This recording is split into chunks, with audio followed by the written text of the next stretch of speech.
temperature for us.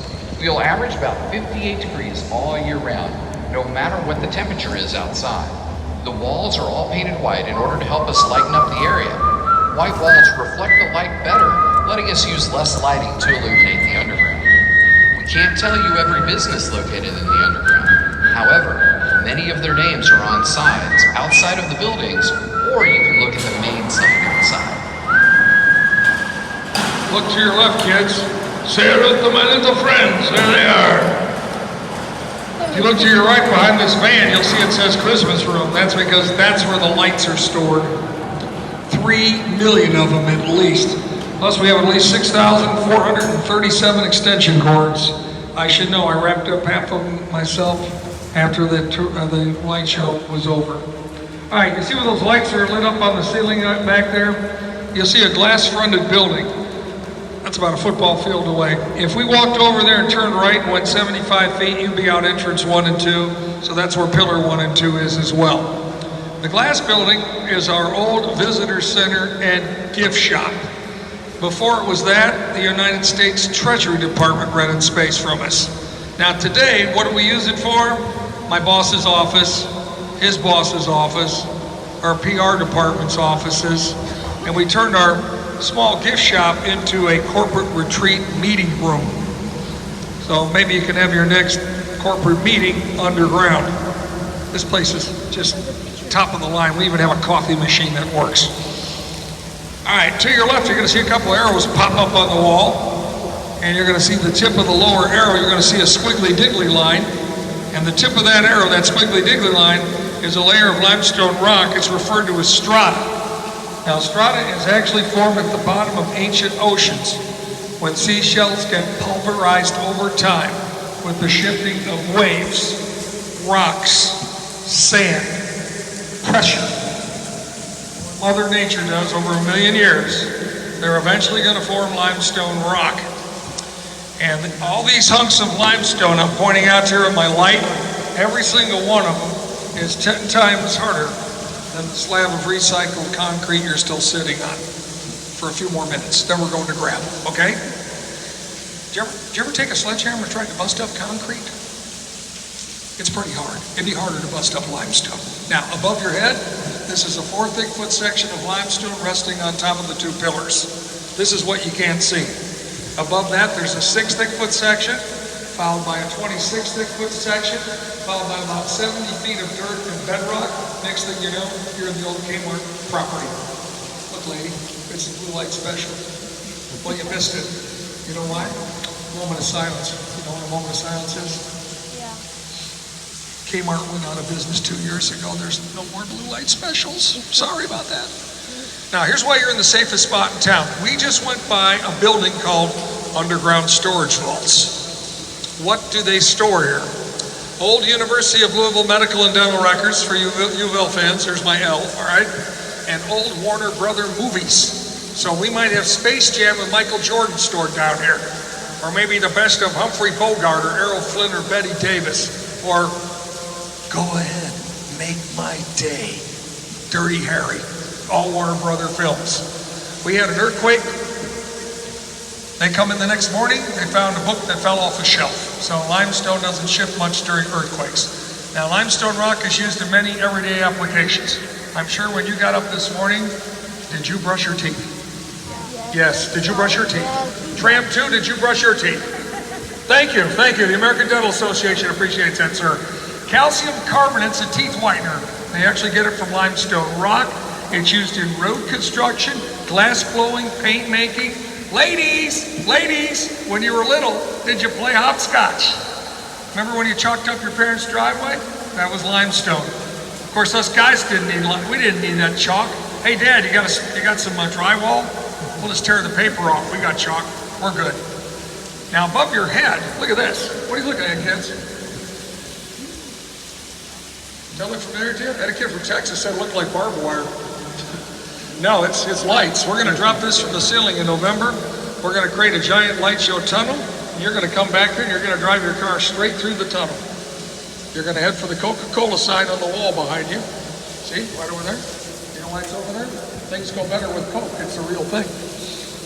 It's up there because they're a sponsor of the light show. Then you're going to turn to the right, and you're going to be out entrance 1 and 2, and the light show is over.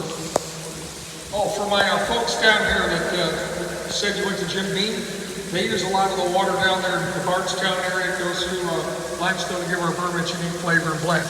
You might wonder why. Kentucky limestone has less iron in it. Just like Irish whiskey, it's the same kind of limestone over in Ireland. That's why it works really well. Speaking of happy hour, you did miss happy hour because we're only at 6:30.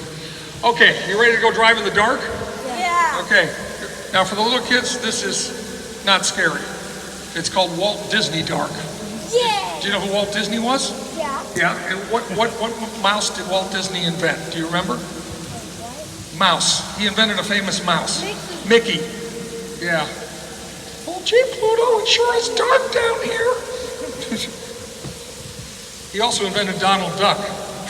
No. Isn't that something? Wow. The guy was a genius. All right, here we go.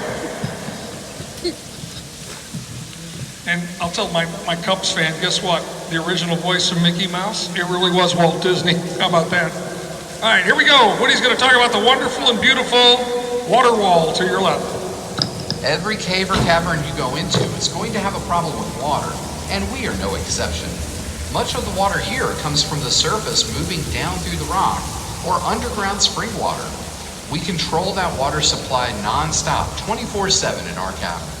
To your left is what we call the water wall. The water moves through the rock, pulling the minerals out of the rock, and it creates what they call flow stones.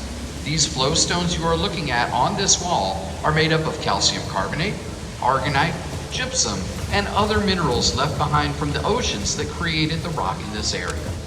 Now in older caves or caverns, these flow stones ended up creating stalactites or stalagmites, but they generally take over 100 years to grow even 1 inch. This cavern is just not old enough to have a lot of activity like that, but there are a couple near the end of the tour. We do not get a lot of animals that want to come into the cavern during the daytime. We also have too many lights on for bats to want to come in and get away from the sun. Also, with all the cars and trucks in the cavern all day long, it scares the bats and other animals away. At night, there's nothing to scare them away, so typically animals don't come into the cavern at night. It's generally only things like possums, raccoons, foxes, or other nocturnal animals who can see well in the dark.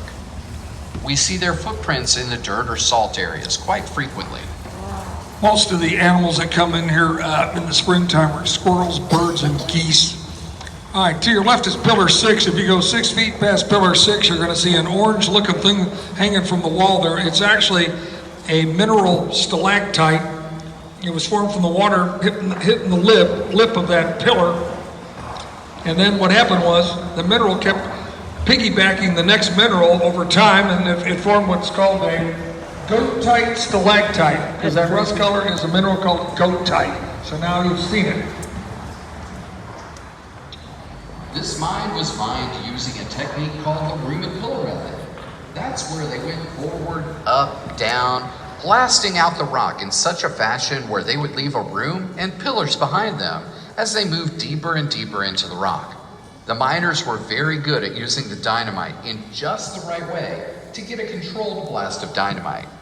Once the rock was blasted away, then it would be taken outside where they would crush it and then pile it up according to the size and sell it out for road projects. Even the dust from the crushing of the rock was sold out of this cavern in bags for various different things, like adjusting the acid level in the soil in your lawns or gardens. Another thing it's used for is the making of saccharine mix. Hey kids, you want to see the Easter bunny head? Look straight ahead, there it is.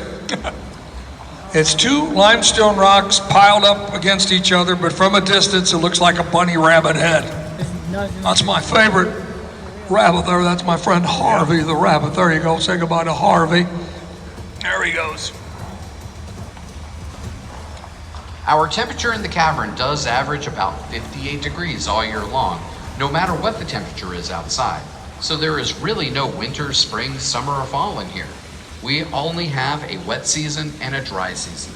The dry season is in the fall and winter when the air outside is very cold and dry, and that dry air will move into here, creating a lot of dust in the cavern. The spring and summer, though, things change a lot. Air outside is very hot and humid. Humidity will come into the cavern, and when it hits the colder air or colder rock in the cavern, the humidity will condense, creating a lot of moisture in the cavern, which is why you see a lot of fog around you. This moisture also creates an environment for mushrooms to grow. Edible mushrooms are very hard to grow and take care of, so those are not the type of mushrooms that you will see in a typical cavern. Yep, but a mushroom does thrive in the dark. It's technically called a fungi.